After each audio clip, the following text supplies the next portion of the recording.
ஈசனே சிவகாமி நேசனே என ஈன்ற தில்லைவாழ் நடராஜனுடைய திருவடியை வணங்கி அஸ்ட்ரோ சக்தி நிர்வாகத்திற்கும் நன்றியும் வணக்கமும் மதிப்பையும் கூறி இன்று 1/7/2025 ஜூலை மாத பிறப்பு. இந்த ஜூலை மாத பிறப்பு நமக்கு ஒரு மகத்தான பிறப்பு. நமது கர்மங்களை அறுக்கக்கூடிய பிறப்பு. தட்சநாயனம் உத்தராயணத்துல கடைசியா வரக்கூடிய ஆணி மாதத்துல வரக்கூடிய ஜூலை. மகர ராசி தர்ம கர்மாதிபதி. செவ்வாய் உச்சம் பெற்ற ராசி. செவ்வாய் உச்சம் பெற்ற ராசி. குரு நீச்சம் பெற்ற ராசி. ஏழரை சனீஸ்வரர் கடந்த கால வாழ்க்கையை பங்கம் விளைவித்து எல்லாத்தையும் இழந்து இப்ப மீட்டெடுத்து உனக்கு என்ன தேவை என்று கேட்கக்கூடிய ராசி. உனக்கு என்ன தேவை என்று கேட்கக்கூடிய ராசி. அப்ப மகர ராசிக்கு நிச்சயமாக இந்த மாதம் ஓரளவுக்கு ஒரு திருப்திகரமா இருக்கும். எப்படி திருப்திகரம் ஐயா? இல்லாத ஆலைக்கு இழுப்புப்பு சர்க்கரை சொல்றோம். இல்லாத ஆலைக்கு இழுப்புப்பு சர்க்கரை. சோ அப்படின்னா என்ன அர்த்தம்? கொஞ்சம் பரவாயில்லை, ஏதோ இனிப்பு இல்லைன்னா இனிப்பு மாதிரி இருக்கு. இனிப்பு இல்லை ஆனா இனிப்பு மாதிரி இருக்கு. அது சீனியை போட்டா தானே இன்னைக்கு நம்ம இனிப்பு போட்டா எப்படி இருக்கும்? இனிப்பு அந்த ஜீனியை நினைச்சுக்கிட்டு நம்ம சாப்பிடுறோம். அதான் இல்லாத ஆலைக்கு இழுப்பு சர்க்கரை. அப்ப தர்ம கர்மாதிபதியாகிய சனீஸ்வரர் உங்க ராசிக்கு 3ல இருக்கிறார்.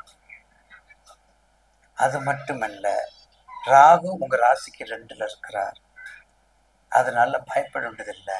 உங்களுடைய சனீஸ்வரர், உங்களுடைய ராசிநாதன் ரொம்ப சிறப்பா இருக்கிறார்.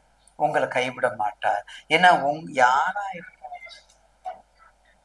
ஒரு செகண்ட் தான், அதாவது நினைச்சு பார்த்து முடிக்காத அளவுல அப்படியே மாத்தி கொடுக்கக்கூடிய சக்தி சனீஸ்வரருக்கு தான். வேற எந்த நவகிரகத்தும் கிடையாது. ஒரு செகண்ட்ல அப்படியே மாத்தி கொடுத்துருவார்.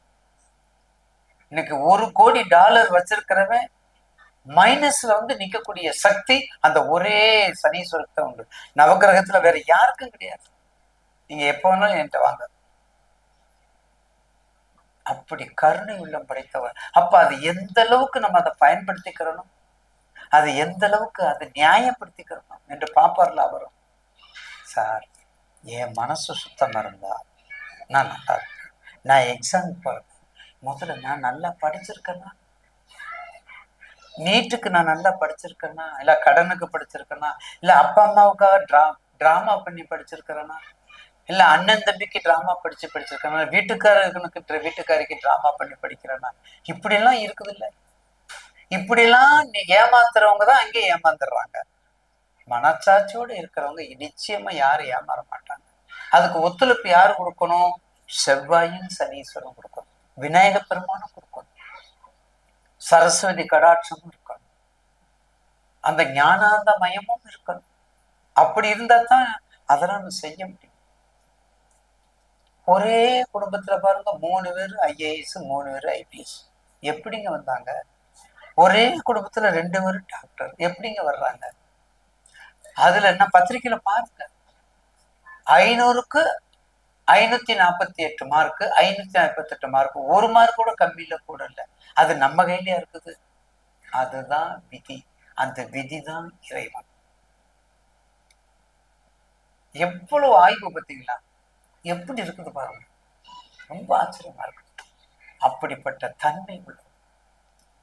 அப்ப கண்டிப்பாக இந்த மாதத்துல கொஞ்சம் லக்ஸரியா அகலக்கால் வைக்காம செலவு பண்ணிக்கங்க. கண்டிப்பாக ஒரு நல்ல மாற்றத்தை உங்களுக்கு கொடுக்கும். மகர ராசிக்கு நல்ல மாற்றத்தை கொடுக்கும். தாறு, கருப்பு சம்பந்தப்பட்ட தொழில், இளநீர், இந்த கயிறு, கிழங்கு வகைகள், விவசாயம், மரங்கள், காடு மலை, ஃபாரஸ்ட் டிபார்ட்மெண்ட், இது எல்லாமே மகரத்துக்கு உரித்தானது, ரிஜிஸ்டரானது. துர்கா வழிபாடு, சாமுண்டீஸ்வரர் வழிபாடு, சப்தகன்னி வழிபாடு, கருப்புசாமி வழிபாடு, முனீஸ்வரன் வழிபாடு, என்னமோ மாரியம்மன், காளியம்மன் சொல்றோம் பார்த்தீங்களா, எல்லாருமே அதுல அடக்கம். இப்படியெல்லாம் வழிபாடு பண்ணி வந்தா நிச்சயமாக இந்த மாறுதல் ஒரு தைரியத்தை உங்களுக்கு கொடுக்கும். தசாபத்தியை மட்டும் பார்த்துக்கோங்க, தசாபத்தியை மட்டும் பார்த்துக்கோங்க, கண்டிப்பாக ஒரு நல்ல மாற்றத்தை கொடுக்கும்.